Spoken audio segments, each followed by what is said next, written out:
السلام علیکم ورحمۃ اللہ وبرکاتہ۔ شروع اللہ کے نام سے جو بڑا مہربان نہایت رحم والا ہے۔ آج ہم سورہ 26 سورہ شعراء شروع کریں گے۔ طاسین میم۔ یہ کھلی کتاب کی آیتیں ہیں۔ شاید تم غم میں اپنی جان کو کھونے والا ہے کہ وہ اہل مکہ مسلمان نہیں ہوتے، اور اگر ہم چاہیں تو آسمان سے کوئی نشانی ان پر نازل کریں، پھر ان کی گردنیں اس نشانی کے سامنے نیچی رہ جائیں، اور رحمان کی طرف سے جب اس کے پاس جب کوئی بھی نئی نصیحت آئی اسی سے انہوں نے منہ موڑا، سو یہ جھٹلا چکے۔ اب عنقریب انہیں اس کی حقیقت معلوم ہو جائے گی جس پر ٹھٹھا کرتے تھے۔ کیا انہوں نے زمین کی طرف نہ دیکھا کہ اس میں ہم نے کس قدر ہر جنس کی نفیس چیزیں اگائی ہیں؟ بے شک اس میں نشانی ہے، اکثر ان میں ماننے والے نہیں، اور البتہ تیرا رب وہی غالب مہربان ہے۔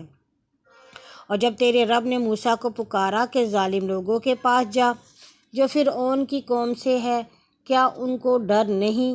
بولا، اے رب، میں ڈرتا ہوں کہ وہ مجھے جھٹلائیں، اور میرا دل رک جاتا ہے اور میری زبان نہیں چلتی۔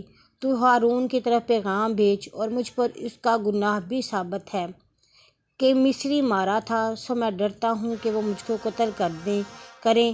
فرمایا، ہرگز نہیں، تم دونوں ہماری نشانیاں لے کر جاؤ اور ہم تمہارے ساتھ سنتے ہیں۔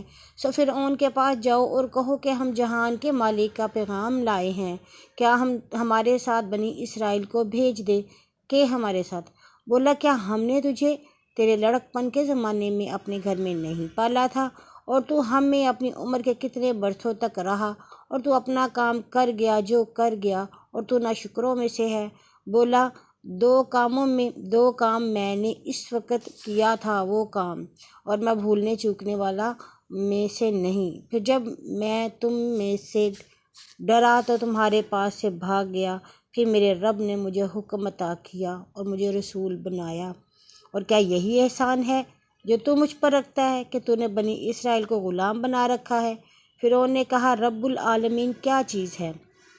کہا، آسمانوں اور زمین اور جو ان کے درمیان ہے، اس کا مالک، اگر تم یقین کرنے والے ہو۔ فرعون نے ان لوگوں سے جو اس کے گرد تھے کہا، کیا تم نہیں سنتے ہو؟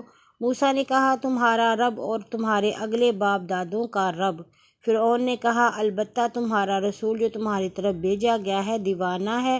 موسیٰ نے کہا، مشرق اور مغرب اور جو ان کے درمیان میں ہے، اس کا رب، اگر تم عقل رکھتے ہو۔ فرعون نے کہا، اگر تو نے میرے سوا کوئی اور کو معبود ٹھہرایا تو میں تجھے قید خانے میں بھیجوں گا۔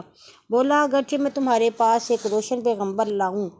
کہا، اگر تو سچا ہے تو وہ چیز لا۔ تب اس نے اپنی لاٹھی ڈال دی تو اسی وقت سرخ اژدہا بن گئی، اور اپنا ہاتھ اندر سے نکالا تو اسی وقت ناظرین کے لیے سفید ہو گیا۔ فرعون نے اپنے گرد کے سرداروں سے کہا، یہ کوئی بڑا ہی دانا جادوگر ہے، چاہتا ہے کہ اپنے جادو کے زور سے تمہیں تمہارے ملک سے نکال دے، سو اب تم کیا صلاح کر دیتے ہو؟ بولے، اسے اور اس کے بھائی کو مہلت دو، اور شہروں میں اکٹھا کرنے والے بھیج کہ ہر دانا جادوگروں کو تیرے پاس لائیں۔ پھر ایک مقررہ دن کے وعدہ پر جادوگر جمع کیے گئے، اور لوگوں نے کہا، کیا تم بھی اکٹھے ہوتے ہو؟ شاید ہم جادوگروں کی اگر وہی غالب ہوں پیروی کریں۔ پھر جب جادوگر آئے تو فرعون سے کہنے لگے، بھلا اگر ہم غالب آ گئے تو ہمیں کچھ صلہ بھی ملے گا؟ کہا، ہاں، اور تم اس وقت مقرب بھی ہوگے۔ اور موسیٰ نے انہیں کہا، جو تم ڈالتے ہو ڈالو۔ اس پر انہوں نے اپنی لاٹھیاں اور رسیاں ڈالیں، اور بولے، فرعون کے اقبال کی قسم، بے شک ہم ہی غالب ہیں۔ پھر موسیٰ نے اپنا عصا ڈالا، سو وہ فوراً ہی ان کے جھوٹ کو جو انہوں نے باندھا تھا نگلنے لگا۔ پھر جادوگر سجدے میں گر گئے۔ بولا کہ ہم رب العالمین پر ایمان لائے جو موسیٰ اور ہارون کا رب ہے۔ فرعون نے کہا، بیشتر اس سے کہ میں تمہیں حکم دوں تم اس پر ایمان لے آئے ہو۔ بے شک یہی تمہارا بڑا ہے جس نے تمہیں جادو سکھلایا، سو البتہ تمہیں معلوم ہو جائے گا، میں تمہارے الٹے سیدھے ہاتھ پاؤں کاٹوں گا اور تم سب کو سولی پر چڑھا دوں گا۔ بولے، کچھ ڈر نہیں، ہم کو اپنے رب کی طرف پھر جانا ہے۔